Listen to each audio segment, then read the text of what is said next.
Radio. This podcast is called Obsessed. Joseph Scrimshaw and his guest get some secrets off their chest. You should listen. It's the best. Hello and welcome to Obsessed with me, Joseph Scrimshaw. I am sitting in my home with a great comedian, a writer, Ron Babcock. Thank you, Joseph. Now, I just said writer because I assume all stand-ups are writers. I feel like, And I assume that anyone living in Los Angeles doing comedy is also like, yeah, I got a spec script. You know, but I screwed myself because when people are like, are you a writer? It's like, I'm not a writer. And it's like, yeah, but you write like sketches and shows. I'm like, oh yeah, no, I totally write. But like, I wouldn't say I'm a writer. It's like the same thing with acting. Like I love being in stuff and I have a reel. But I don't know. There's something weird to be like, yeah, I'm an actor. Yeah. Like it's just, I don't know. I always just go stand up because I feel that's the thing I feel most comfortable doing. Yeah, but stand-up holds this weird place in all of the arts of, you can immediately pivot from being a stand-up to an actor or a writer. Like if you hear like a stand-up is suddenly going to star in a sitcom or a stand-up just wrote a movie, there's no like, what? How? And there probably should be. And no, I feel like a lot of stand-ups too are just like hoping that happens. Yeah. So it's like, I want to stop traveling. Because in the beginning, it's super fun and it's super exciting and everything's new. And then after a few years, you're just like, I just want to stay home this weekend. You know, I don't want to go to a city and fight with drunk crowds like you.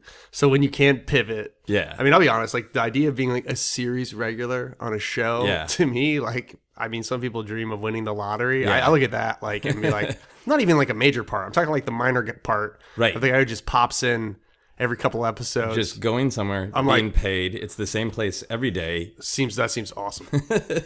How long have you been doing stand-up? Long enough where I stopped counting. I think it's like maybe like 12, 13 years now. I mean, the first time I ever did stand-up was in 1999. I did a study abroad program in college, semester at sea, and they had a talent show on the ship. That was the first time I ever did stand-up. It was on a dare.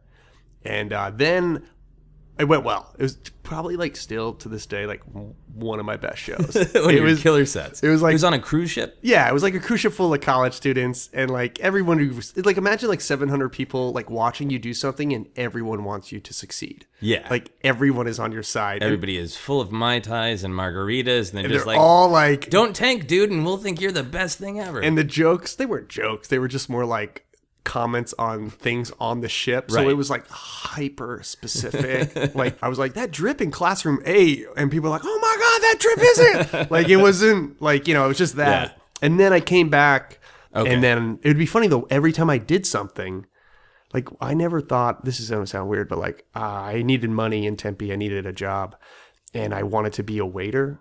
Really badly. You wanted to be a waiter. Well, yeah, because I didn't have a car, and it was funny. I graduated from college, top of my class. I was really good at like editing and video stuff, but like I couldn't find anything in that field. So I was like, I just want to be a waiter, so I can do comedy at night, and I can make a ton of money. Because I knew waiters made a lot of cash, and my first thought was like, yeah, but Ron, you can never be a waiter. Like I just thought that I couldn't do it. Like so that was always my didn't think you could do the thing to support the thing that you actually wanted to do. Yeah. Cool. Well, let's talk about something else that you love. Your obsession of the day. This is the Obsessed podcast. So your obsession is home decor. Yeah. Okay. So when did you become obsessed in your life journey with home decor? Probably when I was a kid, around maybe I was like 10 or 11, maybe. My brother John's 5 years older than me. He used to chase me around the house when I was a kid. Okay. And the one time he just chased me around the house, and I had like a wiffle ball bat in my hand, and he cornered me, and like he took a step, and I was like, don't. And he did, and I hit him across the face with the plastic wiffle bat. Okay. And he went down, and I ran to the bathroom, and I locked the door. And then I would spend like the next 2 hours until my mom and dad came home just in the bathroom. And the only thing my family subscribed to, we had two magazines, Better Homes and Gardens and Martha Stewart Living. Okay. And so I would just sit and read like about like, you know, crab cake recipes and like, you know, what paints are good for spring. And I just thought this stuff was kind of cool. And then the next day, as add on to that story, the next day, same thing, chasing me. And this time I didn't have a bat, and so I went to Catholic school, so I had a belt. You knew that everything was a weapon. Yeah, so I Catholic school. So I held out the belt, and my brother was like, "Don't." don't do it. And I switched the belt. So like it was the metal side kind of dangling. And he took a step and I was like, I don't know what came over me. I will cut you. But I just wound up. I was sick and tired of getting beat up. And I just wound up and like right across the face. And just immediately there was like blood everywhere. And I ran to the bathroom and I was like kind of really freaked out. Yeah. I was like, oh God. Oh no! Like I hurt him like pretty bad. And he's your older brother? Yeah, 5 years older than me. Okay. He was like I was like 11. He was 16. So he should really know better. Yeah. Than to pick on his 11-year-old brother. And then so I'm like finishing up the crack cake recipe like in the bathroom, and then all of a sudden I heard and I look over and the two tiny screws in the doorknob like were just coming out because he went and got the drill from the garage, and he just kicked open the door. And like he basically just beat the crap out of me, and then he I hid in the shower curtain thinking that was gonna like get me. Where were your parents? They were like working. They were providing for us. So when they came home to what looked like a crime scene with blood splatters everywhere, I was broken in the bathtub. Like he turned on the hot water, which came out really hot in my house. Like it was like the water heater must have been off. Yeah. And he just like I was so broken I couldn't even pick up my hand to turn it off. So I just laid there. Like I finally was able to turn it off with my foot, and then like just laid there for like an hour until I crawled out. So were you? This sounds particularly violent. Were you like hospitalized? No, that I was okay. He just kind of like beat the crap out of me. And was he a stitches situation or a Band-Aid situation? situation? Like Band-Aid. Okay, it was. He definitely got cut, and he was all right. But like he used to beat the crap out of me. Okay, that was teetering on a fun story of brothers kind of getting rough versus a very special episode of Obsessed Podcast. Yeah, you're like, I thought you were going to come by and talk about home decor. But I do love that you have a secret origin of where your obsession came from. And it is a peaceful and generally lovely thing to make your home feel warm and receptive to visitors. And you discovered this through violence. I'm a person who, I think I'm more affected by my environment than most people. Okay. Like, I don't think most people get affected the way I do. And I think it's because I grew up in a house with like a lot of stuff. Okay. Like hoarder stuff? I wouldn't say hoarder, but I think my mom and my dad, they were older, and they grew up like kind of in the Depression era. Oh, so you don't throw anything out. Yeah, my mom was like a first generation. Like her parents moved here, and right when they got here, like she was born. So like she was, just kind of like got off the boat, and like a year later, like she was here. So I think with her, like she kind of hangs on to everything and finds utility. And so like I think when I finally got off on my own, I could finally like control my own space. Yeah. And I found that very like liberating, because I always lived like, when in my own bedroom, it was like nothing was mine. Right. It was all like my family's like bedding and artwork and dresser. Like I had my things kind of in the closet, but like nothing felt like my own space. So that's why I think when I had the opportunity to go off like on my own, I feel like I really got into like controlling my own space, because it was the first time I was ever able to do that. So did you connect immediately when you got your own space? Did you know that like I want to make this nice, like Martha Stewart told me during the violence bathroom years? I definitely wanted to make it like interesting and cool. Like I mean, I didn't have a lot of money, so like everything I've ever done has been like, how can I make this cool? If you have money, like decorating is not that hard, like, right? But rich people, like I always believe rich people should never have money, because they have the worst taste. Like you walk in and you're like, this is what you like. This is they decorate like they might their as well apartment. just like staple money to the wall, because it's just sort of a show, right? It's like a cartoon billionaire, like or what you imagine, like like billionaire businessman. Yes. Like everything's gold plated. And I'm sure an example is coming to everyone's mind who's listening. I don't know now. who you're talking about. Neither do I. But it's I always like focused on doing stuff like, okay, how can I make this cool that's like cheap? And then I always like to reuse stuff. Yeah. Just because I thought that was cool. I thought it was neat. Like I'm very much a person who I like to use things until they're done being used. Okay. I don't like to buy things unnecessarily. Like I drive an old car. Like right. I have like you were raised by people from the Depression. Yeah, I just like if it can still work, then I'm still gonna use it. So I mean, I have my blender is my favorite thing. It's a General Electric. No, excuse me. My blender, my toaster oven. I have a General Electric toaster oven. Okay. And I have an Osterizer blender. Both were presents to my mom and dad on their wedding day. And it was like 50 years ago. Wow. And they both still work.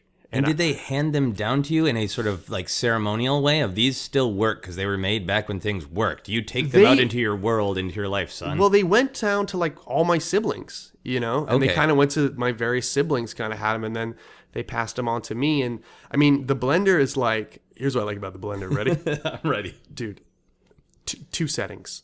Like, Yeah. Like low and high. And low and fuck your shit up. Yeah, and that's it. Like it's just, and because it's one blade that goes in.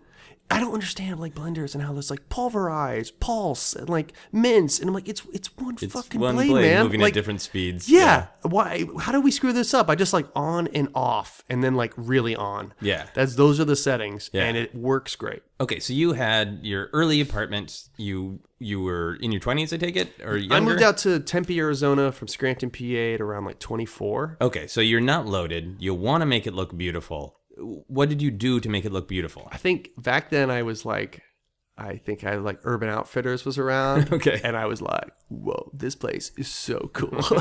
And I remember I got a bed in a bag. That was my first big purchase. A bed in a bag. Yeah, they used to sell like... I don't know this. They used to sell like bedding in bags, like the Okay. the cover. It was like all crap quality. Yeah. But they were like cool prints. And I remember though, like the girl was like, I was like, oh, this one's cool. She's like, this is the last one. It was like the display copy. And she's like, I'll give it to you for like, 30% off. And I was like, nice. that's great. That was awesome. And then she was folding it up and I was like, do you need some help? Because like, like folding a blanket by yourself is like weird. It's not weird. It's just hard. And she was so just like, thank you for offering. And then she was like, you just got 50% off. Oh, wow. And then I remember going downstairs and the lady who rung me up actually rung me up incorrectly. So she gave me 50% off 50%. And so I remember, and I brought my bike to Urban Outfitters. So I remember like biking home like 2 miles, like furiously, like they were going to come back and catch me. Yeah, this is like a scene from Arrested Development. like You lived bed out there. under my arm, like a bed in a bag. Yeah. But I remember like, I think the thing I did most was like I had a tidy space. Like Okay. I was very like, I didn't have a lot of extra stuff. So did you develop? So you it was sparse. So it looked clean and purposeful. It was like everything. I used everything that I had. Okay. Did you have any sort of design aesthetic? Because I mean, I understand that totally. I don't want to live in a cluttered space. I want to have control over my space. But to me, those are different from like, I am gonna figure out feng shui. I'm gonna know what the romance corner is. I'm gonna put things at an interesting tilt so they match the energy of the room. Did you do that kind of stuff? I did stuff where I like took different. I started taking items I would find like kind of on the like I found an old drink cart in an alley. Oh, nice. Like a little like I love every word in that sentence. like like the 3-tiered ones. Yeah. And I remember I took it and I took the nuts and bolts off and I sanded it down and I didn't know anything about how to do this stuff. I was like, what do I do? And my buddy's like, just get primer, sand it down, and then get some nice spray paint of a color you like. And I always really liked like kind of light, very light, like a very light tan. Okay. And so I just did that. I primed it, sanded it, tan, sprayed all tan, let it dry, and then I put down. I always thought racing stripes were kind of cool, so I just put down like big things of tape, and I just painted like lines, like along on each one, kind of the same uniform, and then I just put it back together, and that's like where I kept like. Right next to my desk, I kind of kept my printer on it and like my CDs and DVDs and like in a spindles and stuff.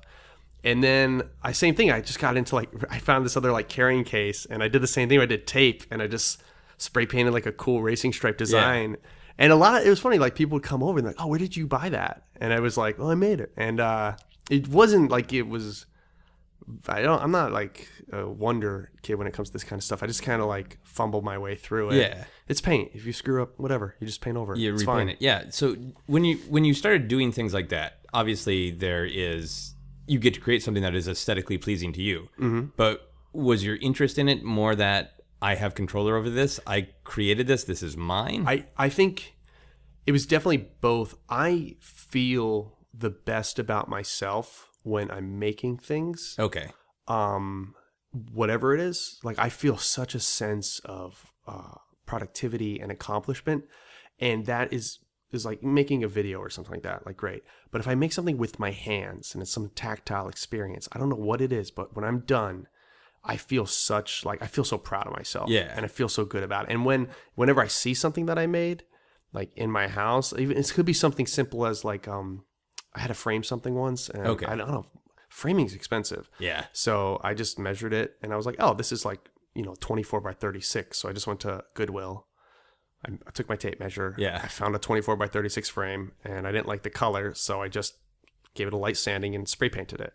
And then it dried, and then I put my picture in it, and I put it on my wall, and it cost me like, with the spray paint, less than $5. Yeah.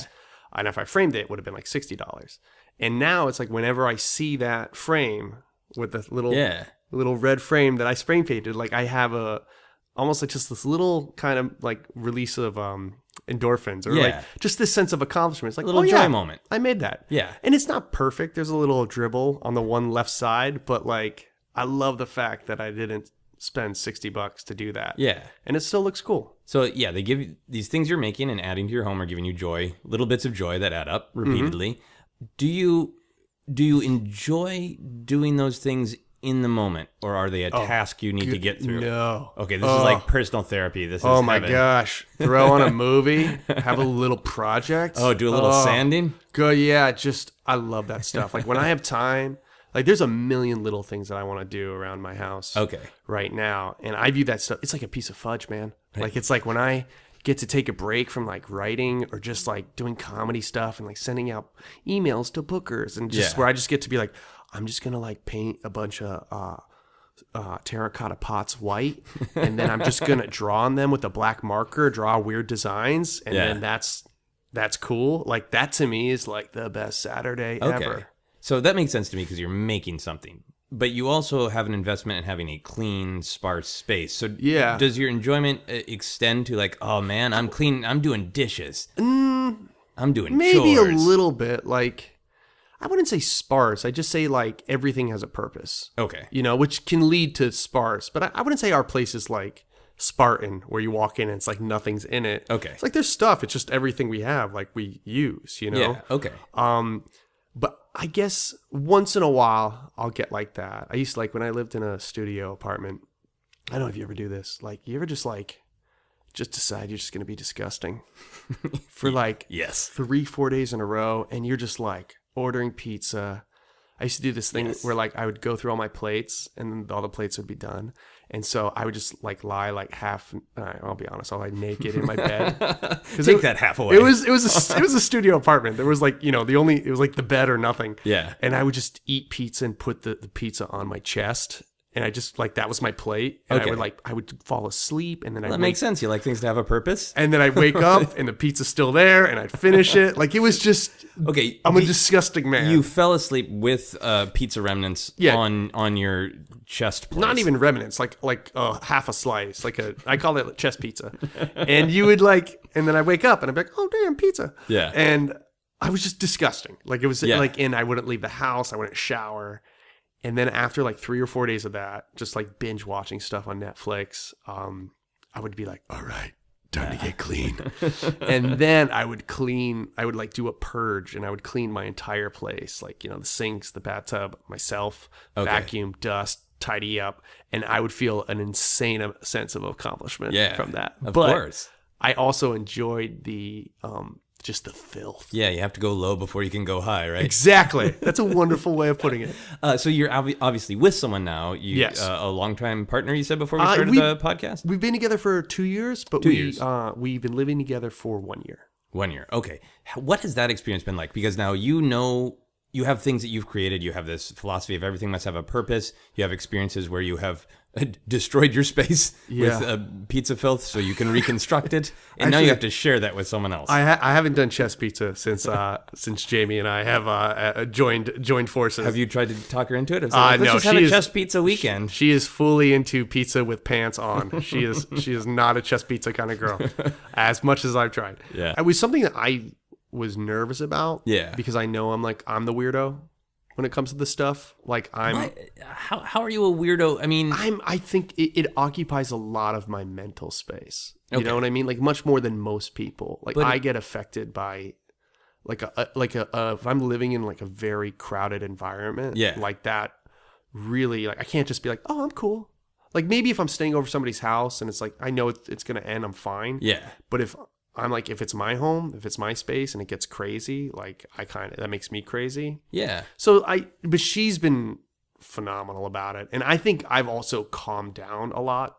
So before we moved in together, I went through all my stuff because like my parents fought about stuff like all the time. Yeah. There's always like yelling. And I thought you meant fought about things. They fought. They would just yell at each other about like stuff and where it goes, and they can't find it. And there was a lot of stress expended over physical objects. Okay. You know, not being able to find them, or that doesn't go there, or where am I going to put this? Like everything in your home is a Horcrux for emotion. Yeah. And so my thought was, well, if I have less stuff, there'll be less fights. So I went through all my stuff. And I just got rid of a bunch. Yeah. And it wasn't like I was fine with it. And then when we got together, we did the whole like, you know, when you move in with somebody, you kind of like the who has the better blender game. Yeah. You know, you just like a vicious battle for you. I'm sure you were not I was to just give up your blender. I was like, you could throw that thing away. But we just kind of went through like who's got the better plates. Yeah. Okay, you do. Who's got the better silverware? I do. Like, and actually we both liked our silverware, so we kept both. But you just do that, and it's been like, I think it's been pretty good, actually. Yeah. I think the important thing is like never to make anybody else like get rid of their shit, you know? Yeah. Just like lead by example. If people come around, and if it's their thing and they like it. Where did she land on the organizational home scale, home decor? Everybody wants to feel nice and comfortable in their home, but for some people that means I feel comfortable when I get home, I can just toss something in the corner and I'll deal with it later. And for other people, being comfortable means there's never anything in the corner. Where was she on that spectrum when you guys moved in? She had a great, like when her place before we moved in together was awesome. Like it was cool. And I think our families are very similar. Like she grew up in a house with kind of a little bit of stuff. So I think she also really appreciated having her own sense of space and style. And I think we kind of coexist pretty good when it comes to that, which I think is kind of important for me. Like, you know, the stories of like those dudes who are like super OCD and clean, and then they end up together with like, I'm crazy or whatever. Like, I don't know if I could do that. Like that would just drive me up the wall. So you had already seen her home. Yes. Now, obviously, you love her, or you wouldn't be living with her, be with her for 2 years. If her home had been just madness, that every object in it was a source of anxiety and stress, you would have been out? I don't know. It's, I don't know. It's like, it's one of those things like, we're going to have to talk. Yeah. And have some... Work through this. Yeah. I mean, just as I'd be like, listen, here's my thing. Like, I'll meet you halfway on stuff. Yeah. Like, what can we do? But it would be definitely like super difficult. But also, I don't know if I could be with, I don't know. Yeah. Like, it's just, you're attracted to who you're attracted to. Yeah. It sounds weird, but like. And then you work through to make it work. If I see a girl who's like, you know, she's got a tidy place and she knows how to play ping pong, I'm like, what's up? What's your name? Like, it's the weird things that we're all into. Is that a euphemism, or you really No, like it's ping pong? straight up table tennis. Okay. I like a girl who knows how to play table tennis. Jamie does. And I'm like, this is awesome. Cool. All right, so that makes me understand your obsession with your own space. Does your obsession with home decor extend to other people's spaces? Only if like I have ideas always whenever I go into anybody's home, but like I'm never going to be the guy who's like, what are you doing? You should I think there was a period of my life where I was that guy. Yeah. And that guy's a dick. That guy is not fun to be this didactic prick. Like, if people are happy in their homes, hey man, like, good on you. That's your thing. Like, it's your space. Yeah. But I've had friends who I've gone over to people's friends and they're like, hey, what would you do? And I just kind of talk them through a bunch of ideas. So yeah, I totally understand not being dickish about it in terms of like walk in and go like, whoa, here's your problem with your couch. Yeah. But do you have like Sherlock Holmes vision where when you step into a space, you're like, yes, that needs a painting there. That needs... This should be at this angle. Are you like that? Yeah, totally. Yeah. I will walk into, like, if I didn't do comedy, I think interior design, I'm just like, wait, whenever I meet an interior designer, I gush. I'm like, I'm sorry, what'd you say? There was a look in your eye just now. Oh my gosh. And like, I know a couple interior designers, but also it's fun for me because I don't do it for a living. You know, like anytime you decide to do something for a living, it's like, you see how incredibly involved it is. It kind of, you see how the sausage gets made. It might not be as fun. Like the idea of doing it for a client, like that doesn't sound like fun because you're dealing with what other people want. I just like, this is what I like. Yeah. You know, and what I like is what I like. And, you know, most people, it probably won't work for most people, but that's like totally fine. Yeah. Yeah. So, so when you're coming into other people's space, you do kind of get ideas, and you only offer them if they ask. Yeah. So if I asked, we're in my apartment now, which both my wife and I like things to be clean, but we have too many things and we're too busy. So we always have discrete piles. There's a pile next to my desk, which I know is emotionally disturbing to me, but that's just, I accept myself. That's the way it is. We don't have much on the walls. It's sparse. Other podcast guests have commented on it, and that's a time issue. So what would you, using your Sherlock Holmes home decor sense, what should I do to my apartment? First of all, I thought you would never ask. Now, I think you got a great place. For those listening, Joseph has a wonderful amount of light coming in right now. Some very light walls. Yeah. So it kind of has a nice brightening effect. I think the thing I always kind of pitch to people is basically paint, plants, posters. The 3-piece. The 3-piece can transform a room for, God, man, less than $50. Yeah. So the first things is you have a lot of like really great light, but I would consider painting one of the walls. Not that you don't have to paint the whole room. You just do an accent wall. And I think if you did like maybe I always like a very light gray. Okay. Because I think that they really. I think that they. Oh, I just was in a buddy's place yesterday, and he had this really nice light gray, and it looks great in the daytime because it helps. It's reflective, and then but it also has like at the nighttime has a nice calming feel. Okay. So I generally like, I'm not crazy with colors, although my girlfriend and I, we just did paint our bedroom a dark blue, which I've never. Oh yeah. But we also have a lot of white in our apartment. Like we have very thick the things around the door, the mantle and the sides, like these. We have a big baseboard, and it's all like nice bright wood? white. Yeah, so it's very like it feels a bit nautical. We have some mid-century wooden, and it feels really nice. And so I would say like a nice painting like this wall right here behind the TV, I think would be the podcasting wall. Yes, I would consider painting this wall.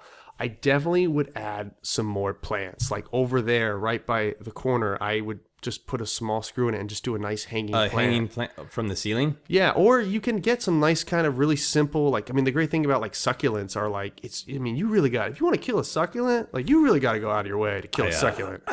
I've killed several succulents. We've all killed succulents. Murderer. Yeah, we just killed a succulent. Like, I looked at my girlfriend like yesterday. I'm like, hey, what happened to the succulent? She's like, it was dead. And I'm like, we got to get it together. Right. So gray wall, hanging succulent. Yeah, or like, maybe succulents on the ground, maybe like a hanging kind of, I have those long vine plants. I'm blanking on the name. But like some kind of the creepy looking ones that look like they're gonna come for you in the night. Do like the low water ones where they don't flower. They're gonna be mostly leaves, but like they're easier to take care of. So it's like kind of, and they're really actually good because they're actually good for the air. They help kind of recycle the air. So it's actually like a nice health thing. Okay. And then the other thing I would do is I would definitely consider getting some artwork on the wall. And I think the thing is a lot of time that sounds so what's the word? Like intimidating to most people. Yeah. We're like, I don't know anything about art. And I'm like, to me, art is whatever you like. Yeah. Like it's I like anything visually stimulating. Yeah. So my thing is I like any art that had served a practical purpose at one point. So like I used to have like a poster for an old World's Fair. You know, nice. Those things Art are like Deco kind of design. Yeah. And like there was like old show posters. Anything that was kind of created for a reason. I love that stuff. But I'd say like, I like buying a lot of like, almost like how there's open micers for comedy. There's people in the art world who are just kids just making art and coming up. And like, I mean, here in Los Angeles, like there's a lot of this stuff around and you could like, you could buy stuff for like, I bought really cool pieces for like $20. Yeah. It's like, I don't have $20. All right, cool. Go on the internet. Like there's a great website called rasterizer.de. Okay. And you just put in an image. Could be anything. You find the image on the internet.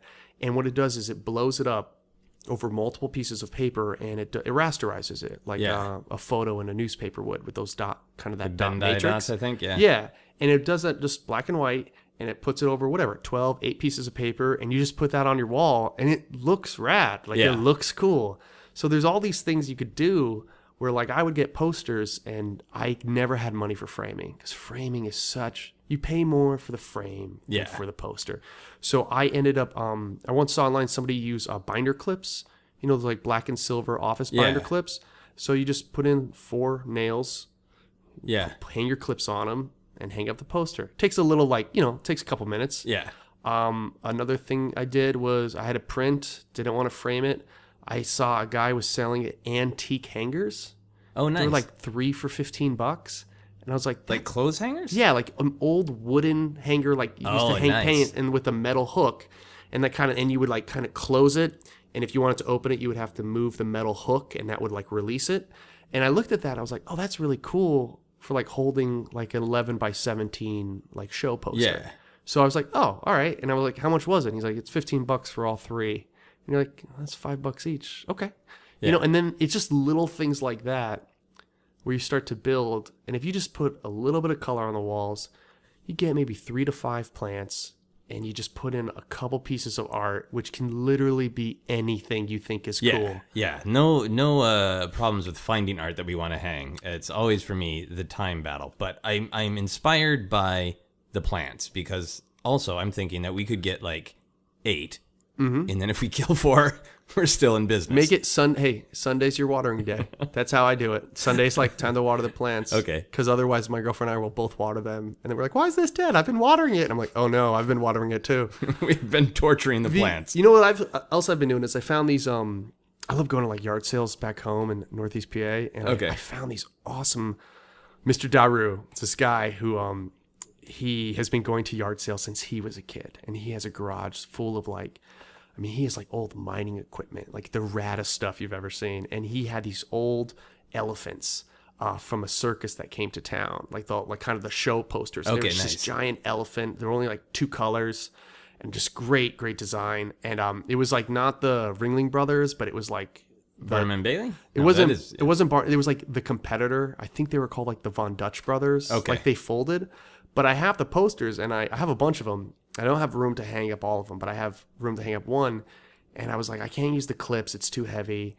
And I'm like, I can't use a frame. That would be insane. And then it's like super heavy. And then if you ever have to transport it, it'd be annoying. So I ended up just taping it, like with straight up, that blue tape that you have when you paint. I just put that up on the corner. So a lot of times, like I will use tape to hang stuff up, and it's like taping it like very deliberate, like over the corners on the outside. That's an aesthetic. Not like, and it looks cool, and it's like it's colored. If it looks cool, it is cool. You know what I mean? Like, if people, that's just my personal sense. No, that makes a lot of sense. But I'm always going to do stuff that doesn't cost a lot of money, and that's easy to do. Yeah. And so underneath that I have all the artwork that my nieces and nephews made me over the years, and it's all held up by like different colored tape. So it works. Yeah. So it's like kind of finding like, and I'll go online for inspiration. It really is just like, taking a Saturday, spending an hour, and like, if you don't like it, man, take it down. Yeah. But, try it out. My wife is going to love this episode of Obsessed. Oh, that's cool. That's really cool. Yeah. Why I'm so into it is because I think if you have a better space, you're happier. Yeah. Like, I feel like I know it affects me more than most people, but an environment still affects people. Like, absolutely. Like when you go into like an amazing building, like it can have a profound effect on how you feel. And I think it's important for your home, like where you spend the most amount of time. Like, it should be a place that you like stepping into. Yeah. And the thing is just like, it's so little what you need to do to make that happen. Yeah. And I get really frustrated with friends who are like, they're just kind of down about their life. And I'm like, well, yeah, man, take a look around. Like, you live in like a sadness factory right now. Their apartment is always pizza chest level. Yeah. I mean, and hey, man, I've been at pizza chest level. I love pizza chest level. But you can't stay at pizza chest level. Yeah. Hey guys, this is Sarah Meyer, co-producer of this show, and I was wishing there was a way to tell you how your average person on the street of Los Angeles feels about home decor, and then I realized every week I go find out exactly that type of thing. So I did it again. Here you go. Is home decor important to you? Yes. How about you? Oh, yeah, absolutely. It is, but not right now with having a child. Before that, in what way was it important to you? It was a good place to like call home as far as having my own stuff to make it my happy place. And then now that you have a kid, how is that different? Now it's all toys. Do you ever do any sort of do-it-yourself, like build things or make your own art kind of things? I make my own cabinets, yeah. How were his cabinets? Very nice. You hesitated. No, she had to. What's the most sort of exciting or interesting piece you have in your home right now? I know it sounds weird, but I have this little blue chair that I got in an estate sale. They wanted like something silly for it, and I ended up getting them down to $10. And just whenever I go sit on my patio or anything like that, it's just kind of my chair. Or, you know, whenever people come over to the house, I'm just like, no, that's my chair. My most exciting piece is the chandelier over my table, and I got it for a song on Wayfair for like a third of the price. How happy was she that day? Pretty happy. About like now, yeah. It's like you could get hurt talking to her. She's so animated with her hands. Have you ever heard him from being that excited and animated? Yes, I have hit him in the head a couple of times. Haven't I hit you in the head a couple times? Yes. If you saw a piece of furniture or art or something by the side of the road, would you stop and take it? Oh yeah, of course. I used to do that. My mom used to do that. We used to pick up things in the alley in Florida, and because we have a lot of snowbirds that would leave things just outside, and we would just, like doors, random things in the alley that she's picked up that she wants to refurbish. So if you had to choose between home decor and food, what would you pick? Oh, wow, it depends on how hungry I am. I'd probably buy home decor until I got really hungry. Too, but Okay, would you steal something that you really liked? Probably not. I might be really tempted. probably not. No. Come on, there's got to be something. What would it take? You're walking down the street, you're window shopping, everything's closed, nobody's around. What would you see in a window that you would just go for it? And grab.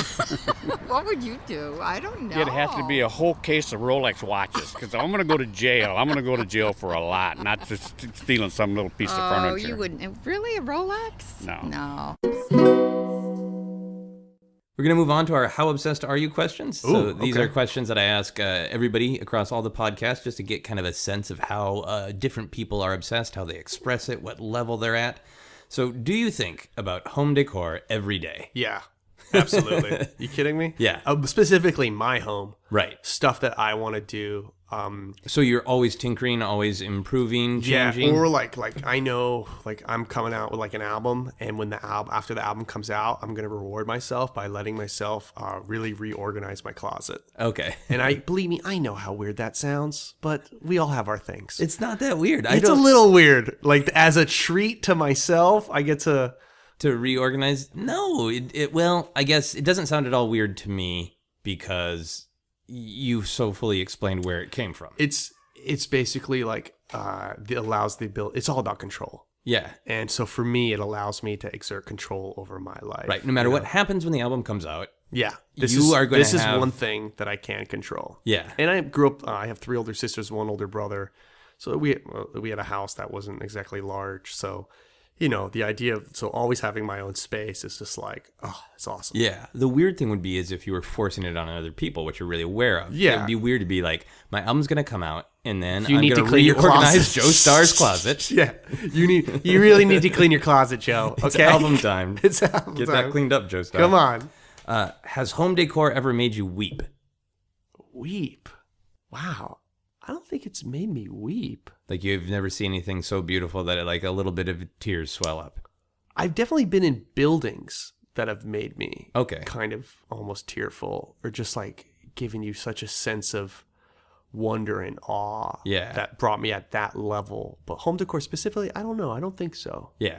Because it's a thing to bring you away from tears. Yeah. I mean, but I could see, in a way, I could kind of see that happening. I definitely have felt like an overwhelming sense of release and relaxation, and then you kind of walk into a home and I don't know what it is, and it's cool when you walk into spaces that maybe it's not your style, and when you walk in you're like, oh, this is awesome, something with like, say, like a ton of concrete. You know, it's like almost brutalist that you wouldn't necessarily think of as like, oh, I want a bunch of concrete in my house. And then you go into somebody's home and you're like, oh, this is kind of cool. Right. So I do love that, the feeling that I can always be surprised by elements that I may not initially appreciate. Yeah. But then once I see somebody do their thing, I'm like, oh, that's actually kind of awesome. So you feel it emotionally, but it's not like you walk in and go, this brutalist apartment is so amazing and a single tear falls. Yeah, I haven't had Not quite that level. Okay. It's good to know. But man, I got something to shoot for now. If you spent an hour in an isolation tank, how much of that hour would you spend thinking about home decor? Maybe like 10, 15 minutes. Okay. Yeah. Do you have other things that you know would take that space up? That thinking time? Mental space? Yeah. I'd get up in there. Definitely about like, comedy, career stuff. That's a good chunk. Yeah. Financial worries. Yeah. Oh, that's a nice 20 solid. That's a solid 20 That's right a solid there. 20. Yeah. I got a solid 20 on financial worries, Yeah. so I'm ready to do the comedy Got store. a solid 20 of biting my nails over credit card debt. How about you? Probably a good chunk on like past regrets. Oh, yeah, that's gonna be in there. Okay, yeah. You know that weird thing you said to that girl once, like 12 years ago? Yeah, she doesn't remember, but you do. You do. But yeah, definitely like a good 5 to maybe 15 minutes, depending if I'm thinking about a project. Yeah. If I have a project I'm working on, like I'll think about it a lot when I'm driving. Okay. You Do know? you ever use it in a way that you are aware of? Do you use it to push out some of those dumb things like obsessing about a weird thing from the past? Will you ever go like, hey, brain, let's think about home decor instead? Yeah. Definitely, like I think I use it as a way of, I think I use it as a way of feeling productive and feeling in control. You know, like one thing I do that when I'm like, this is another thing, my other thing I do, like when I'm feeling like really overwhelmed by life and I feel like things aren't going according to plan, I floss. And if I'm flossing, like I'm in control. And you know what? I'll be honest, I haven't been flossing the last couple of days. And I really? feel like a little bit, but if I take the time to floss, I'm just like, Babcock, you're doing all right. Like I feel like I'm the one in charge. If You're I'm centered. flossing, You're in your teeth. it is my meditation. Yeah. The flossing, and the same thing with like, I think home decor. Like if I feel like I'm not making anything or I have done anything productive, I'll do a little something. Yeah. And that'll give me a good feeling. Okay. You've mentioned a couple times feeling weird about home decor. Oh yeah. Does that come up when you tell other people? When you like say, like a buddy says, "Hey, what are you doing this weekend?" And you're like, "I'm flossing my teeth." No, not too much. But I have had friends be like, they know I'm like kind of a weirdo about stuff. Okay. Like, but I will say this: they also know like they're like everyone who comes over is always like, "Man, you got a great place." Yeah. Like people will. I'll be honest. Like if somebody comes into my place and I never like fish for the compliment, like, "Oh, isn't this cool?" Like I just like, "Hey, come on in. Can I get you a cup of tea?" Like I'm very much a host. My dad was like like the fact that you like I came in, you offered me water. Yeah. I was like, and like if that doesn't happen, like even if I don't water, I'm like, who the hell are you? You bring someone into your home and you don't offer them anything? Like it blows my mind. Yeah. Because then the way I grew up, like you came in, it was very like, can we get you any? Like it was very hospitable. Yeah. And I always liked that. So we're humans in a civilization. but if people come over to my home, and I will never like fish ever, but if people come over, they don't ever like say anything. Like even it won't even enter their mind. But in my head, I'm just like, what? They don't think my place is cool? Like, Did they not see my racing stripes? I mean, come on, man. I mean, look at this. Dark navy blue walls. We got blueprints of a ship behind it. That stuff looks pretty cool. The 3 Ps. Come on. Come on. See my 3 Ps. They're in full effect here. Speaking of another P, would you write a poem about home decor? I mean, if I got hired for money, yeah, but I'm not gonna like.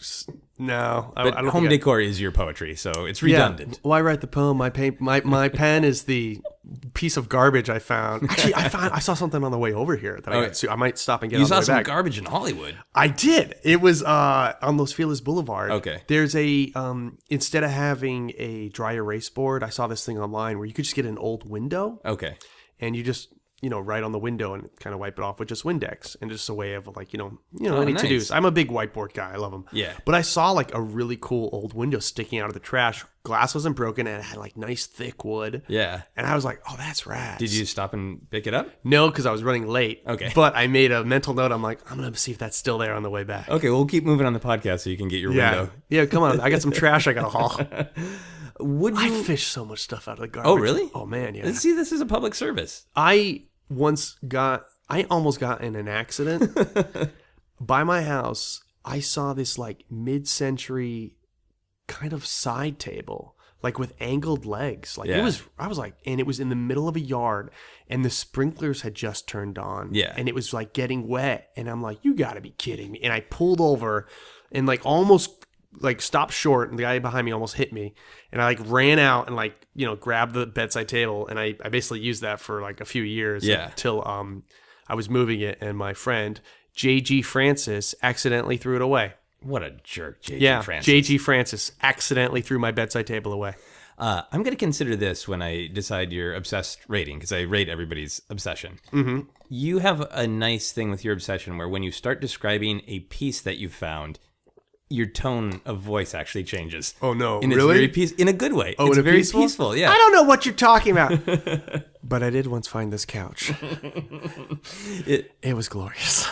It has a very like, I'm going to tell you a story. It's very peaceful. I'm going to tell your kids a story. You tell your grandkids about a bedside table I found. It would have knocked your socks off. I was driving down Los Feliz Boulevard.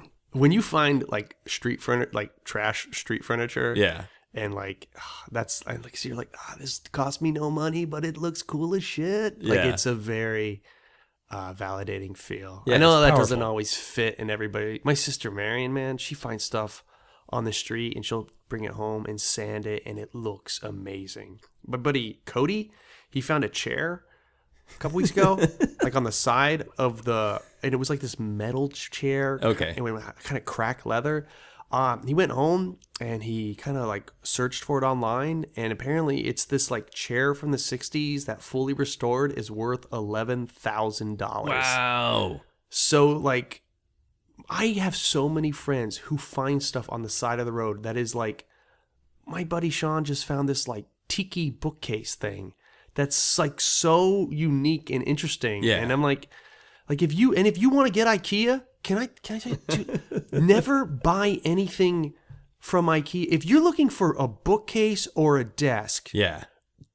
I'm telling you right now, there is someone selling it for $10 on Craigslist. So do you think that people should set out from their home, drive to IKEA, and then just wait until they pass the thing that they want on the street, thrown out, and they'd have better luck than going to actual IKEA? I think it takes more time, but if you're looking to save a few bucks, plus I just don't like buying stuff. Like, I think there's more than enough stuff in this world that we can use.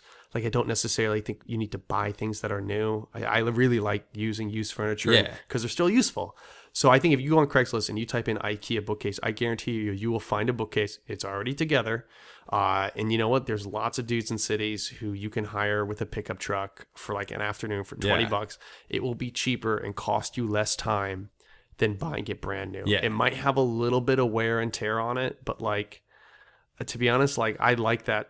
To me, that's part of the story of like, yeah, I got this for like $10. It has history. It has value. It has a low price tag. I've been trying to de-IKEA my place, Okay. though, because I've like had a lot of IKEA for a while, and I was like, I'm kind of Past that. It's like, it's fun. It's great. It's great for a lot of stuff, but like, I also don't want a whole place full of IKEA. Yeah. You want stuff with personality. Yeah, history. a little more personality. So that's a good segue to my next how obsessed are you question. So if you were driving along and you saw something that you'd been looking for, like maybe a bookcase, like a really nice bookcase, but there was also a bear. Can we change it to like kind of a mid-century credenza? Sure, it's a credenza, mid-century don't get you. credenza. Like a walnut? It's a walnut, mid-century credenza, okay. credenza, but there's a big bear standing next to it. Mm-hmm. Would you try to navigate it around the bear and get your credenza? Yeah, I would respect the bear, but I would be like, buddy, I'm here as long as you are.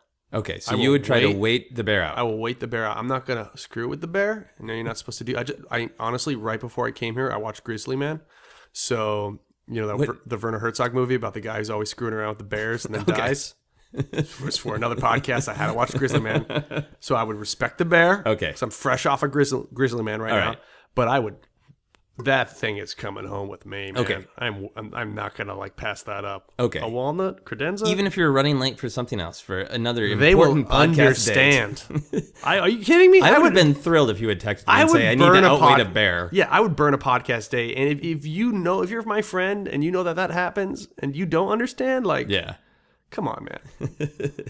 Excellent. The last how obsessed are you question is, if you couldn't do anything with home decor without you or someone you love first being punched in the crotch, would you still do home decor?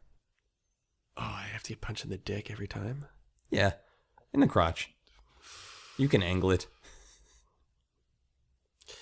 Yeah, but I'd probably just like wait.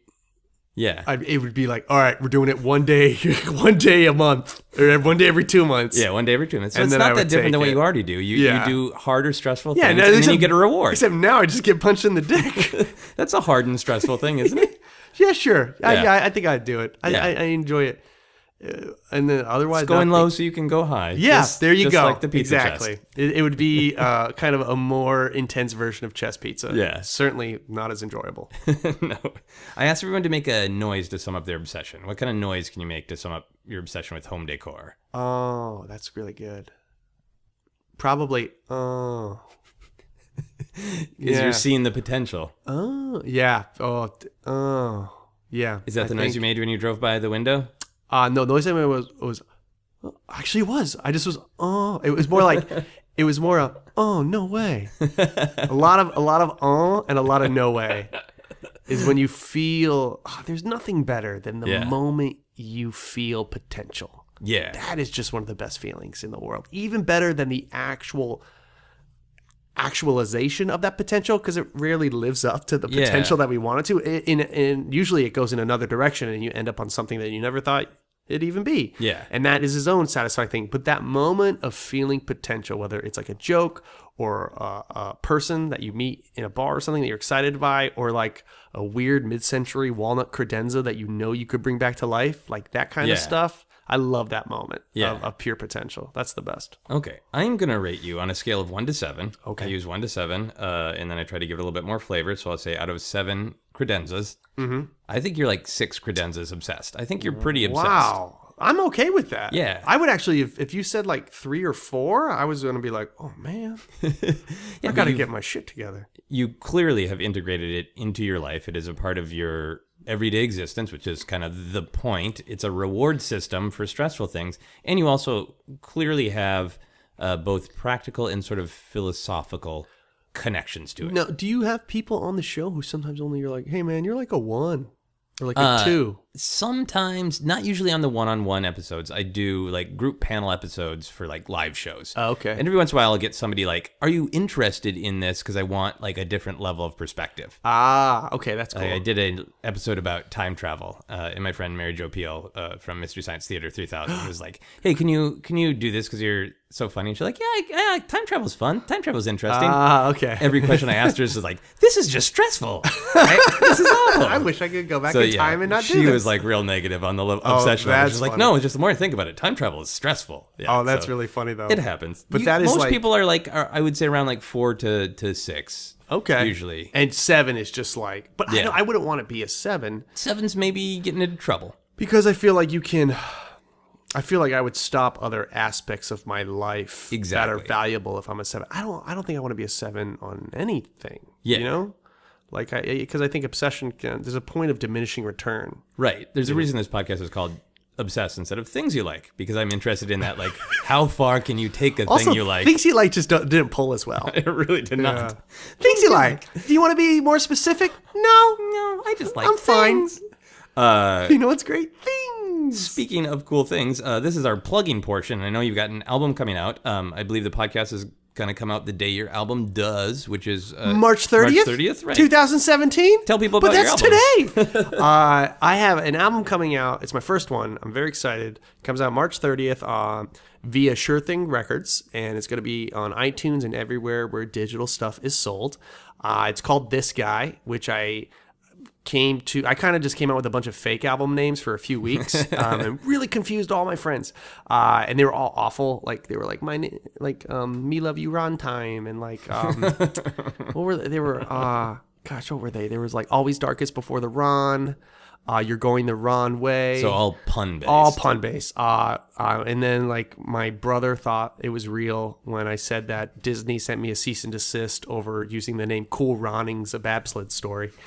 And so, like, it was really kind of fun just to be like, that's not, it's not going to be Running on Empty. Like, I'm not going to name my album Running on Empty. Excuse me. But it's finally out. It's called This Guy. And if you go to heyron.com, you can check out a couple of preview tracks. Cool. Listen to it. There's an animation up there of one of the bits, and you see if you like it. Cool. And people can find you on social media and your website. You're just Ron Babcock, right? Yep, Ron Babcock, or just heyron.com. Heyron.com. And at Ron Babcock on Twitter and at heyron on Instagram. Awesome. But go to heyron.com, see if you like it. I think you will. It's pretty fun. I've been getting a pretty good review so far, and yeah, thanks for having me on. Yeah, absolutely. Got some quick plugs for the show and then a couple of weirdo final questions. You can follow me on Twitter and Instagram is at Joseph Scrimshaw. You can follow Obsessed Podcast on Twitter and Facebook is at Obsessed Podcast. For info on all my upcoming shows and comedy albums and stuff, you can check out my website at josephscrimshaw.com. And you can support Obsessed by backing us on Patreon. For as little as $1 a month, you get access to our monthly patron-only bonus episodes. Wait, for as little as $1 a month? I know, it's That's insane. crazy. And I get access to, like, the back episodes? Yeah. Wow. It's insane. I mean, that's just no way I shouldn't be doing that. That's crazy. Listen to Ron and go to patreon.com/Joseph. I'm going to go there right now. Please do. But first, our final questions. Sorry, I'm going to Patreon. No, I understand. If you could fly, but you had to hold an object in your hand to do it, what object would you want to hold in your hand? I guess a helmet. But in your hand? So it'd be really ironic when you crash? I guess, or maybe like a really giant mattress. Just like one of those like Casper memory foam ones. Yeah. And then if I crash, I could just crash into that. Yeah. Like bed in a bag, but different. Yeah, nice, okay. Nice. If your life was a theme park ride, what would it be like? Oh, man, that's a good one. A water slide. Oh, yeah? Yeah. Because it's like a roller coaster, but I just love water slides even more. They just make you feel so alive. They make you feel alive because it's kind of smooth, but also very dangerous. Yeah, and it's well, I would say that it can be dangerous, but I think for the overwhelming majority of people, it's safe. People go down them all the time, and they end out okay, but it feels dangerous. Yes. And I think that's a cool way to go through life. I have whacked an elbow every time I've done anything on a water slide. But to me, it's worth it. Okay. My coolest thing was I went to Action Park, New Jersey, and they had water slides with black tubes. Uh-huh. And so it was just pitch. Like, it was just pitch black. And man, when you're like 14, 16, like that stuff is fun. Okay. This stuff is fun now. I wish I had more water slides in my life. Okay, so your theme park ride is total darkness and moisture in New Jersey. Yeah, fair enough. Yeah, I'll take that. Fair enough. The final question for everyone on the podcast is, what is happiness? Happiness is a feeling you get to feel sometimes. And when it comes along, that's great. Yeah. But it's not something you should feel all the time. Yeah. That is a really good answer. Not many people have ever answered of what it is versus how we should go about trying to get it. I think we should spend less time thinking how to be happy and more time making stuff with our hands. Yeah. More time just seeing trash on the side of the road and going, oh, yeah. Yeah. I think it's I think we spend too much time trying to be happy and not enough time just living in the moment. It's like I don't know, it's like dissecting a frog or whatever. What do they say? Like, you kill it. I don't know that thing. Yeah. But I think it's like it's something that happens sometimes, and when it does, it's really great. And when it isn't like that, that's okay too. Yeah. Well, thank you very much. Thanks for coming and doing the podcast. This flew by. Awesome. I could talk about home decor shit.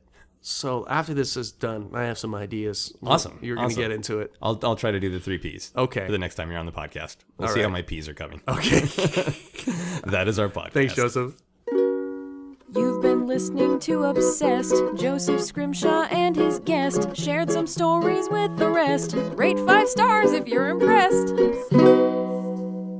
Oh, no way.